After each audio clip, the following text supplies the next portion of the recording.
കഥയെ ആരംഭിക്കുന്നത് ഹേസൽ എന്ന പേരുള്ള ഒരു പെൺകുട്ടിയെ പരിചയപ്പെടുത്തിക്കൊണ്ടാണ്. ഹേസൽ എന്ന വളരെ മികച്ച ഒരു ഹോട്ടൽ മുറിയിൽ തന്റെ വസ്ത്രങ്ങൾ മാറി എന്തൊക്കെയോ തയ്യാറെടുപ്പുകൾ നടത്തുകയായിരുന്നു. പിന്നാലെയാണ് വ്യക്തമാകുന്നത് ഹേസൽ അവിടെ ഒരു കൊലപാതകം ചെയ്തിട്ടുണ്ട്. അതിന്റെ തെളിവുകൾ ആർക്കും കണ്ടെത്താൻ പറ്റാത്ത രീതിയിൽ ഒക്കെയും അവൾ നശിപ്പിച്ചുകൊണ്ടിരിക്കുകയാണ്. ഹേസൽ അങ്ങനെ ഒരു സാധാരണ പെൺകുട്ടിയായിരുന്നില്ല. ഒരു ഗോസ്റ്റ് ആവാൻ അല്ലെങ്കിൽ ഒരു അസാസിനാവാൻ വേണ്ടി വളർത്തപ്പെട്ട പെൺകുട്ടിയായിരുന്നു. കൃത്യമായ ട്രെയിനിങ്ങും മികവും അവൾക്ക് ലഭിച്ചിരുന്നു. ഒരു തെളിവുകളും അവശേഷിപ്പിക്കാതായിരുന്നു കൊലപാതകം കഴിഞ്ഞ് അവൾ അവിടെ നിന്നിറങ്ങിയത്. പിന്നീട് 20 വർഷങ്ങൾക്കപ്പുറം ഹേസൽ ഇപ്പോൾ ബസ് സ്റ്റോപ്പിൽ ഒരു റെസ്റ്റോറന്റ് നടത്തുകയാണ്. തന്റെ പഴയകാലം എല്ലാവരിൽ നിന്നും മറച്ചുവെക്കാൻ അവൾ പരമാവധി ശ്രമിച്ചിരുന്നു. അവിടെ എത്തുന്ന കസ്റ്റമേഴ്സും മറ്റും പഴയ ഫ്രണ്ട്സിനെ പോലെ ഹേസലിനെ കളിയാക്കുകയും അർത്ഥം വെച്ച് സംസാരിക്കുകയും ഒക്കെ ചെയ്യും. പക്ഷേ ഹേസൽ വളരെയധികം ശ്രദ്ധയോടെ അതിന് മറുപടിയൊന്നും പറയാതെ ക്ഷമയോടെ തുടരും. അവളുടെ പഴയകാലം പൂർണ്ണമായും അവൾ തന്നെ കുഴിച്ചുമൂടിയൊന്നായിരുന്നു. അതിലേക്ക് തിരികെ പോവാൻ അവൾ തീരെ ആഗ്രഹിച്ചിരുന്നതേയില്ല. പക്ഷേ ബാസ്റ്റോ എന്ന ആ നഗരം അതിനൊരുക്കമായിരുന്നില്ല. പിന്നീട് ഒരു ദിവസം ഉച്ചതിരിഞ്ഞ് ഒരു പോലീസ് ഓഫീസർ അവളുടെ റെസ്റ്റോറന്റിലെത്തി. മുമ്പ് കഴിച്ചതിന്റെ പണം കൊടുക്കാനായിരുന്നു അയാൾ വന്നത്. പക്ഷെ പണം വാങ്ങാൻ ഹേസൽ തയ്യാറായില്ല. ഹേസലിനെ സംബന്ധിച്ചിടത്തോളം പോലീസുകാരായും മറ്റും നല്ല ബന്ധം കാത്തുസൂക്ഷിക്കേണ്ടത് ആവശ്യമാണ് എന്നവൾ കരുതിയിരുന്നു. പക്ഷേ ഹേസലിന്റെ മകൾ ജോയിക്ക് അത് തീരെ ഇഷ്ടപ്പെട്ടില്ല. അത് ശരിയായില്ല എന്ന മട്ടിൽ ഹേസലിനെതിരെ അവൾ സംസാരിച്ചു. പക്ഷേ ഹേസൽ തന്റെ തീരുമാനത്തിൽ ഉറച്ചു നിന്നു. ചില ബിസിനസ് സാധ്യതകളും ട്രിക്കുകളും അങ്ങനാണെന്നും അധികാരികളെ നമ്മൾ വെറുപ്പിക്കാൻ പാടില്ല എന്നും ഹേസൽ മകളോട് പറഞ്ഞു. ആ സമയമാണ് റെസ്റ്റോറന്റിൽ കുറച്ചുനേരമായി തുടരുന്ന ട്രാവിസ് എന്ന പയ്യനെ ഹേസൽ ശ്രദ്ധിക്കുന്നത്. അവൻ കഴിഞ്ഞ കുറച്ചുനേരമായി റെസ്റ്റോറന്റിൽ തുടരുന്നുണ്ട്. ഒന്നുമാണെങ്കിൽ ഓർഡർ ചെയ്യുന്നുമില്ല. ട്രാവിസ് ജോയിയുടെ ബോയ് ഫ്രണ്ട് ആയിരുന്നു. ഹേസലിന്റെ ട്രാവിസിന്റെ കാര്യത്തിൽ വലിയ സംശയങ്ങളുണ്ട്. ജോയിയുടെ ബോയ് ഫ്രണ്ടായി അവനെ അംഗീകരിക്കാൻ അവൾ മടിച്ചിരുന്നു. ജോയിക്കാകട്ടെ ട്രാവിസിന് വലിയ കാര്യമാണ്. ട്രാവിസിനൊപ്പം മൂവ് ഔട്ട് ചെയ്യാനും പുതുതായി താമസം തുടങ്ങാനും അവൾ പ്ലാൻ ചെയ്യുന്നുണ്ടായിരുന്നു. അമ്മ ഹേസലിനടുക്കൽ അവളുടെ കോളേജിന് വേണ്ടി അമ്മ ചേർത്ത് വെച്ചിരിക്കുന്ന പണം മൂവ് ഔട്ട് ചെയ്യാനായി തനിക്ക് തരാമോ എന്ന മട്ടിൽ ജോയ് ചോദിച്ചു. പക്ഷെ അത് കൊടുക്കാൻ ഹേസൽ ഒരുക്കമായിരുന്നില്ല.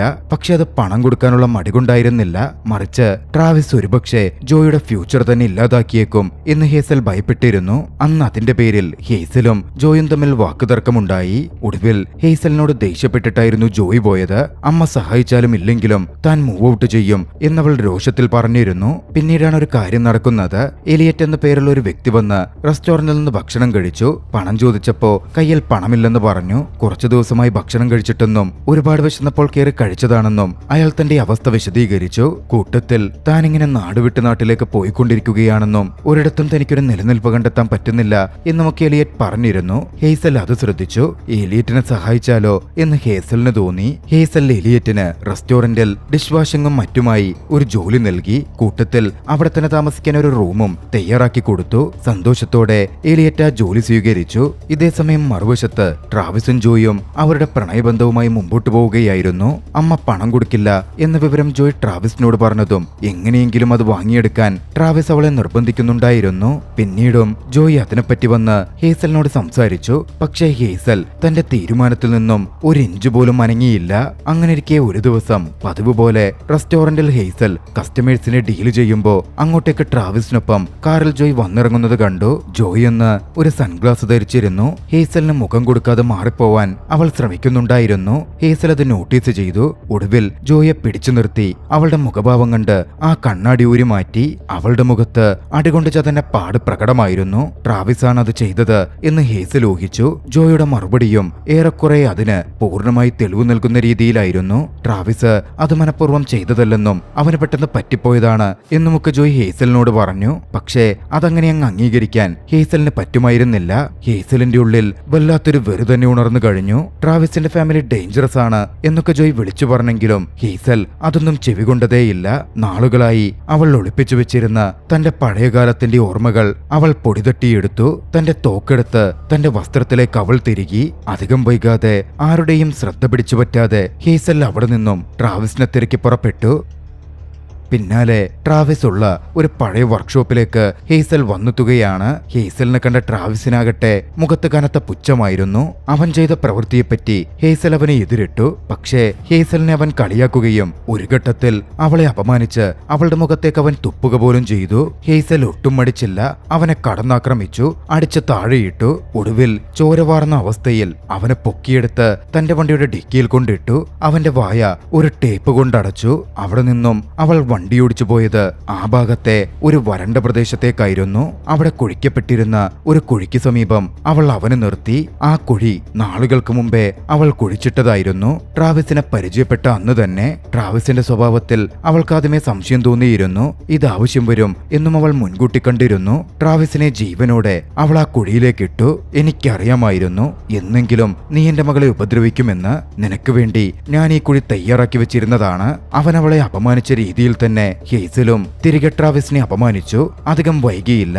തോക്കെടുത്ത് നിറയൊഴിച്ച് ട്രാവിസിനെ അവൾ അങ്ങ് വകവരുത്തി കളഞ്ഞു. പിന്നാലെ ആ കുഴി മൂടാൻ പോലും നിൽക്കാതെ തന്റെ വണ്ടിയെടുത്ത് ഹേസൽ അവിടെ നിന്ന് പോന്നു. ഇതേസമയം മറുവശത്ത് ഡൈനിങ്ങിൽ എലിയറ്റ് ക്ലീൻ ചെയ്തുകൊണ്ടിരിക്കുകയായിരുന്നു. അപ്പോഴാണ് റെസ്റ്റോറന്റിലെ ഷെഫായ ജാവിയർ പുറത്തൊരു വാനിലുള്ള ഒരു സ്ത്രീക്ക് ഭക്ഷണം കൊണ്ട് കൊടുക്കുന്നത് എലിയറ്റ് കാണുന്നത്. ആ സ്ത്രീ ജാവിയറിനെ ഒരു ഫാമിലി ഫോട്ടോ കാണിച്ചു. അത് കണ്ടെത്താൻ അവളെ സഹായിക്കാം എന്ന് ജാവിയർ അവൾക്ക് ഉറപ്പ് കൊടുക്കുകയും ചെയ്യുന്നുണ്ടായിരുന്നു. അടുത്ത ദിവസം ജോയി ട്രാവിസിനെ കണക്ട് ചെയ്യാൻ ശ്രമിച്ചെങ്കിലും അവനെപ്പറ്റി വിവരമൊന്നും കിട്ടുന്നുണ്ടായിരുന്നില്ല.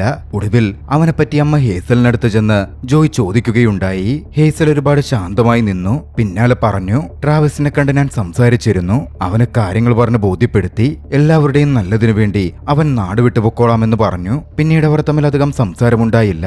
അന്ന് റെസ്റ്റോറന്റിൽ മറ്റൊരു കാര്യം കൂടി നടന്നു. റെസ്റ്റോറന്റിലെത്തിയ ഒരു മനുഷ്യൻ സംശയാസ്പദമായ സാഹചര്യത്തിൽ ഏലിയറ്റിന്റെയും ഹേസലിന്റെയും ഫോട്ടോയൊക്കെ എടുക്കുന്നുണ്ടായിരുന്നു. ഹേസൽ അയാൾക്ക് അടുത്തു ചെന്ന് എന്താ കാര്യമെന്ന് ചോദിച്ചു. എല്ലായിടത്ത് ചെല്ലുമ്പോഴും ഫോട്ടോ എടുക്കൽ തന്റെ ഒരു ഹോബിയാണെന്നും മറ്റൊന്നുമില്ലെന്നും പറഞ്ഞ് അയാൾ വേഗം അവിടെ നിന്ന് പോയി. അയാളുടെ വല്ലാത്ത ഭാവത്തിലുള്ള റിയാക്ഷനും മറ്റും ഹേസലിന്റെ സംശയം കൂട്ടിയതേയുള്ളൂ. എലിയറ്റിനെ നിരീക്ഷിച്ചപ്പോ കിച്ചണിൽ എലിയറ്റ് കുറച്ച് രോഷാകുലനായി ഫ്രസ്ട്രേറ്റഡ് ആയി നിൽക്കുന്നതും അവിടുത്തെ ടേബിളിൽ കാലുകൊണ്ടിരിക്കുന്നതും ഹേസൽ ശ്രദ്ധിക്കുകയും ചെയ്തു. അതോടെ എലിയറ്റ് ആരാണ് എന്നൊരു സംശയം ഹേസലിന്റെ ഉള്ളിൽ ഉടലെടുത്തു. അന്ന് രാത്രിയിൽ ഉറങ്ങുകയായിരുന്ന എലിയറ്റ് ഒരു സ്വപ്നം കണ്ട് ഞെട്ടിയെഴുന്നേറ്റു. അവൻ പുറത്തേക്കിറങ്ങുമ്പോൾ ഹേസൽ അവിടെ ഇരിക്കുന്നുണ്ടായിരുന്നു. ഹേസൽ പിന്നാലെ എലിയറ്റിന്റെ അടുത്ത് ചെന്ന് രാവിലെ റെസ്റ്റോറന്റിൽ വന്ന് അയാളെ അറിയാമോ എന്ന തരത്തിൽ ചോദിച്ചു. തനിക്കറിയില്ല എന്നായിരുന്നു അവന്റെ മറുപടി. കൂട്ടത്തിൽ താനൊന്നും മറച്ചുവെക്കുന്നില്ല എന്നും ഹേസലിന്റെ മറുപടിയായി അയാൾ പറയുകയുണ്ടായി.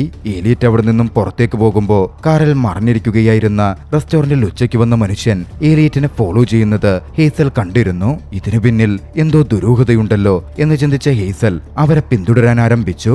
എലിയറ്റിനെ പിന്തുടർന്ന വ്യക്തി നേരെ പോയത് അവിടെയുള്ള ഒരു മോട്ടലിലേക്കായിരുന്നു. ഹേസൽ അങ്ങോട്ടേക്ക് കടന്നു കയറി ചെന്നു. അയാൾ വന്നപ്പോ വിദഗ്ധമായി അയാളെ അടിച്ചു വീഴ്ത്തി. പിന്നാലെ തോക്ക് ചൂണ്ടി ഹേസൽ തന്നെ അയാളെ ചോദ്യം ചെയ്തു. താനൊരു പോലീസ് ഓഫീസർ അല്ലെന്നും താനൊരു ജേർണലിസ്റ്റ് ആണ് എന്നും അയാൾ പറഞ്ഞു. പിന്നാലെ താൻ ഫോളോ ചെയ്യുന്നത് എലിയറ്റിനെയാണെന്നും എലിയറ്റ് മുമ്പ് ഒരു മെഡിക്കൽ സർജനായിരുന്നു എന്ന കാര്യവും അയാൾ ഹേസലിനെ അറിയിച്ചു. അയാളുടെ ലാപ്ടോപ്പിൽ ഒരു വാർത്തയുണ്ടായിരുന്നു. വർഷങ്ങൾക്ക് മുമ്പ് മികച്ച ഹാർട്ട് സർജനായിരുന്ന എലിയറ്റ് മദ്യപിച്ച് വാഹനമോടിച്ച ഒരു അപകടത്തിൽപ്പെട്ടു. അതിൽ അയാളുടെ ഗേൾഫ്രണ്ട് മരണപ്പെട്ടിരുന്നു. പിന്നീട് അയാൾ ജയിലിൽ പോയി. അതിന്റെ തുടരന്വേഷണത്തിലാണ് താനെന്ന് അയാൾ ഹേസലിനോട് പറഞ്ഞു. ഹേസൽ പിന്നാലെ ആ ലാപ്ടോപ്പും എടുത്ത് അയാളെ അവിടെ ഉപേക്ഷിച്ച് അവിടെ നിന്ന് പോന്നു. അടുത്ത ദിവസം റെസ്റ്റോറന്റിലിരുന്ന് ജോയി കരയുന്നത് ഹേസൽ നോക്കിക്കണ്ടു. ട്രാവിസ് മിസ്സിംഗ് ആണ് എന്ന് പറഞ്ഞിട്ടായിരുന്നു ആ കരച്ചിൽ. ഹേസൽ അവളെ ആശ്വസിപ്പിക്കാൻ ശ്രമിച്ചെങ്കിലും ജോയി ഹേസലിനോട് ദേഷ്യപ്പെടുകയായിരുന്നു ചെയ്തത്.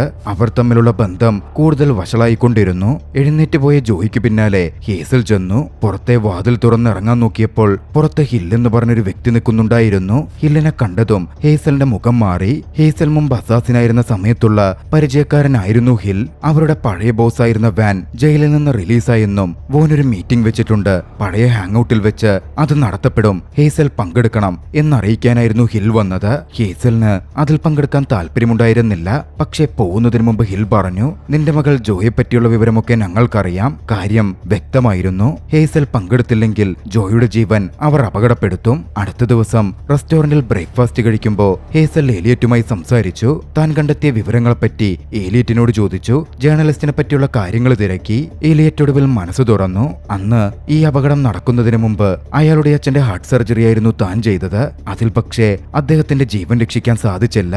അന്നു മുതൽ ആ ജേർണലിസ്റ്റ് തന്റെ ജീവിതം തകർക്കാൻ തന്റെ പിന്നാലെ കൂടിയിരിക്കുകയാണ്. അതോടെ ഏലിയറ്റ് നിരപരാധിയാണ് എന്നേറെക്കുറെ ഹേസലിന് വ്യക്തമായി കഴിഞ്ഞിരുന്നു. അന്ന് രാത്രിയിൽ തനിക്ക് ലാസ് വേഗാസിൽ ഒരു പ്രോഗ്രാം ഉണ്ടെന്നും ജോയുടെ മേലൊരു കണ്ണു വേണം, അവളെ സംരക്ഷിക്കണം എന്ന് പറഞ്ഞ് ഏലിയറ്റിനെ ഏൽപ്പിച്ച് ഹേസൽ പോവാൻ തയ്യാറെടുത്തു. അങ്ങനെ രാത്രിയിൽ ഹേസൽ ലാസ് വേഗാസിലെത്തി. ഇനിയൊരിക്കലും അവൾ നടക്കരുത് എന്നാഗ്രഹിച്ചിരുന്ന ആ ഒരു മീറ്റിംഗിലേക്ക് അവിടെ വെച്ച് അവൾ വീണ്ടും അവളുടെ പഴയ ഹാൻഡ്ലറായിരുന്ന ബോസായിരുന്ന വോണിനെ കണ്ടു. വോണായിരുന്നു 15ാമത്തെ വയസ്സിൽ അവളെ ഏറ്റെടുത്ത് വളർത്തിയതും ഒരു അസാസിനാക്കിയതും. ഇപ്പോൾ വോൺ ആവശ്യപ്പെടുന്നത് അവസാനമായി അവൾ ഒരു ദൗത്യം കൂടി ചെയ്തു കൊടുക്കണമെന്നാണ്. പെരി ഗ്യാമ്പിൾ എന്നു പേരുള്ള ഒരു വ്യക്തിയെ കൊലപ്പെടുത്തണം. വലിയൊരു പേയ്മെന്റും വോൺ വാഗ്ദാനം ചെയ്തു. പക്ഷേ തനിക്കതിന് സാധിക്കില്ല എന്നായിരുന്നു അവളുടെ മറുപടി. ചെയ്യേണ്ടതത്രയും താൻ ചെയ്തു കഴിഞ്ഞുവെന്നും തന്നെ വിട്ടേക്കണം എന്നും അവൾ ആവശ്യപ്പെട്ടു. പക്ഷേ ട്രാവിസിനെ പറ്റിയും ജോയെ പറ്റിയുമുള്ള വിവരങ്ങൾ തനിക്കറിയാം എന്നായിരുന്നു വോൺ പിന്നാലെ പറഞ്ഞത്.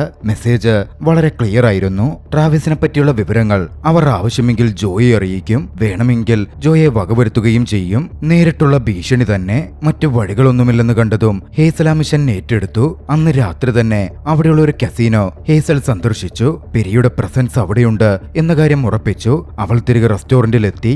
എലിയറ്റ് അവിടെ ഉണ്ടായിരുന്നു. എലിയറ്റിനോട് മദ്യപിച്ച് അവൾ സംസാരിക്കാൻ തുടങ്ങി. മനസ്സ് തുറന്നുള്ള ആ സംസാരത്തിൽ തന്റെ പഴയകാലത്തെപ്പറ്റി ഹേസൽ എലിയറ്റിനോട് പറഞ്ഞു. അവളുടെ കൗമാരപ്രായത്തിൽ അവൾ മയക്കുമരുന്നിന് അടിമപ്പെട്ടിരുന്നു. വോണാണ് അവളെ അതിൽ നിന്ന് മോചിപ്പിച്ചതും പിന്നീട് ട്രെയിൻ ചെയ്ത് അസാസിനാക്കിയതും. അത്തരത്തിലുള്ള അഡിക്ഷനുകൾ ആളുകളുടെ ജീവിതം അപകടത്തിലേക്ക് എത്തിക്കുമെന്നും തന്റെ മകൾ ജോയ്ക്ക് അത്തരത്തിലൊന്നും സംഭവിക്കാതിരിക്കാനാണ് താൻ ശ്രമിക്കുന്നത് എന്നും ഹേസൽ പറഞ്ഞു വെക്കുന്നുണ്ടായിരുന്നു. അന്ന് രാത്രിയിൽ ഹേസലും ഏലിയറ്റും ഒന്നിച്ചായിരുന്നു സമയം ചെലവഴിച്ചത്. പിറ്റേന്ന് ഹേസൽ എലിയറ്റിനെ കണ്ടു. തനിക്ക് ലാസ് വേഗാസിൽ ഒരാവശ്യമുണ്ടെന്നും അതിനായി താൻ പുറപ്പെടുകയാണെന്നും ജോയെ ശ്രദ്ധിച്ചേക്കണം എന്നും അവൾ എലിയറ്റിനോട് പറഞ്ഞു. പിന്നാലെ അവൾ ലാസ് വേഗാസിലേക്ക് പുറപ്പെട്ടു. മിഷൻ ആരംഭിക്കുകയായിരുന്നു. പെരിയ ഹേസലിന് നല്ല പരിചയമുണ്ട്. അണിഞ്ഞൊരുങ്ങി തയ്യാറായി കസിനോയിലെത്തിയ അവൾ അറിയാത്ത മട്ടിൽ പെരി വന്നപ്പോൾ പെരിയുടെ ദേഹവുമായി കൂട്ടിമുട്ടി. പെരി പെട്ടെന്ന് തന്നെ അവളെ തിരിച്ചറിഞ്ഞിരുന്നു. ഹേസലിനും പെരിയെ നന്നായിട്ടറിയാവുന്നതാണ്.